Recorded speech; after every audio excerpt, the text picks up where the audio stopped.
Hello everyone and welcome to day 29 of Self-Love February, your very last day on this long journey.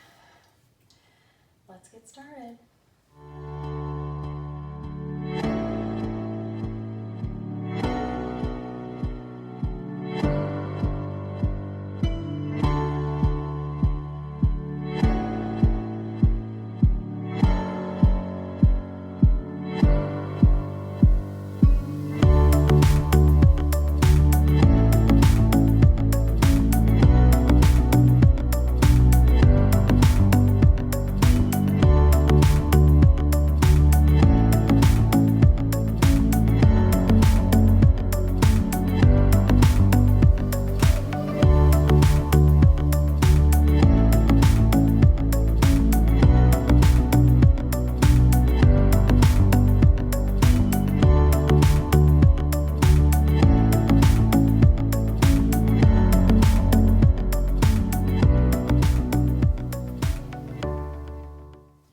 So today, in the very last day of Self-Love February, I'm going to ask you to completely surrender. This can be very difficult for people. Stillness is hard, but luckily I'm not going to ask you to close off the mind. We're not going to meditate per se. I'm going to ask you to ruminate on one thing the entire time. And that should be easy enough because it's actually a very difficult request, both in the stillness and in what I'm going to ask you to think about. So go ahead and come on over to your mat. We are surrendering into a child's pose today. So this is going to be up to you. You can keep the knees together, bring the arms back and lie it flat down if that works for you.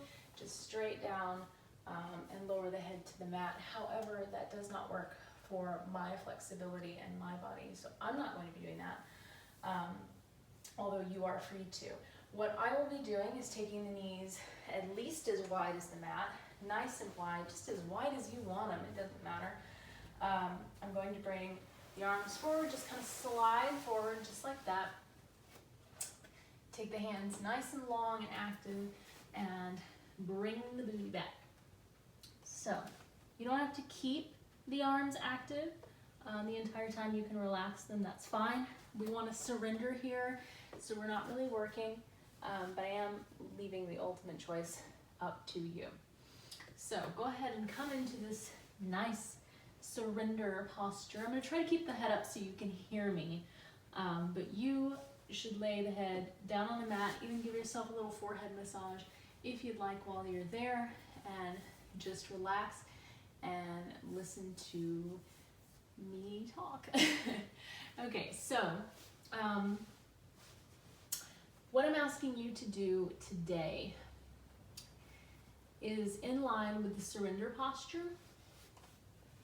I want you to think about someone who has hurt you, someone who's hurt you so much that you've never forgiven them. And today I want you to at least consider forgiving them. They have had a hold on your life for far too long. If you think about it, there are people that can hold a grudge for an entire lifetime.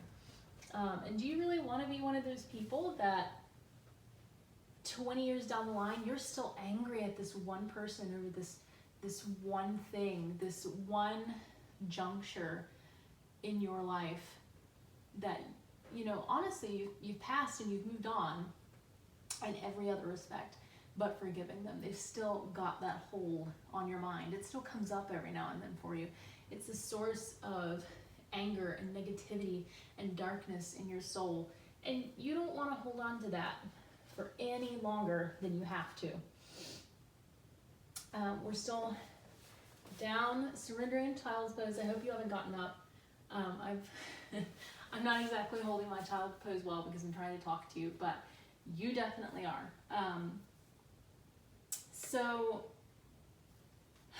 forgiveness is so important because it's not just about the other person. A lot of people say, well, they don't deserve forgiveness. Well, it's not really about them.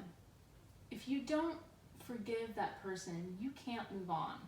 They've got a hold on your happiness and your well-being and your soul for as long as you hold on to that anger and negativity and maybe even hatred or just general unforgiveness. And so you want to forgive someone for yourself. It is an act of self-love to let go. And I would even say you could go so far as to forgive, let go, and forget them. You don't have to maintain contact with somebody that you don't want to maintain contact with, that's not good for you. If you are not having positive reactions from a relationship, then you shouldn't continue that relationship. So if you are holding on to this negativity and you are having trouble forgiving someone, then maybe it's best that you forgive and forget. And by no means am I asking you to go to someone and forgive them. You don't even have to speak to them. You don't have to say anything. You don't have to tell me. You don't have to tell anyone. But tell yourself, you know. Say to yourself, this person has done whatever to me, and it just doesn't matter anymore. I need to let it go. I'm going to forgive them. There are many ways you can look at it. You can look at it, you know, as a favor to them. You can look at it as something you're doing for yourself. Whatever helps you feel better and reach oneness, a calmness with the decision, that's what you should do. And this is definitely not something that I would expect you to complete all in one day. It does take a little time sometimes. And so that's why it's the final day. So you can take the rest of the year if you need it to come to terms with the decision and to finally let it go. But by December 31st, I expect you to have chosen that person that you want to forgive and to let it go. And it's even better if you can forgive someone for a huge transgression. That shows your maturity, that shows how far you've come in general and on this monthly journey that we've gone on. And it's a tremendous amount of growth. So I'm proud of you. You should be proud of yourself in general, but definitely if you manage to achieve this feat. So one final stretch before we move on to the rest of our year. Come up onto the elbows, sneak them forward, and clasp the hands. You can clasp them together, or you can create a little thin sword-like object right above your head. And just continue to relax. We are surrendering. You'll feel this in your inner thighs, your hip region, especially if you're tight like I am. And it can even be a little painful, so you can ease the hips up a little if you need, so that you're not sitting all the way back on the heels. And give your hips a little break. Mostly we're going for that heart opener here. Give me another couple of breaths. Think about that person that you want to consider forgiving. And you don't have to land on the right person the first time. Maybe you decide halfway through, maybe I'm not ready to forgive that person yet. I'm sure you can think of another person. All right, go ahead. Very slowly come up into the hands. Bring the knees in. Fix your yoga mat if you've messed it up. Sit back on the knees or into a cross-legged position.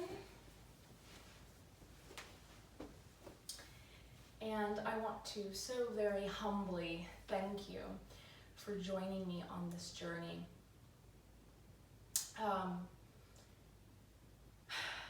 it may not have felt like a journey to you. May have felt more like a challenge, or just something you were doing every day, little ritual. But for me, it was a journey, truly. Putting it together, experiencing all of this day by day, it felt like a journey to me. So I appreciate the time and effort that you have put into it with me. This was a labor of love, and I hope it shows, and I hope it brings you joy and happiness and relaxation and peace and calmness and all of the above. So again, thank you from the bottom of my heart. I appreciate you all. Have a wonderful rest of your year. May it all be full of self-care.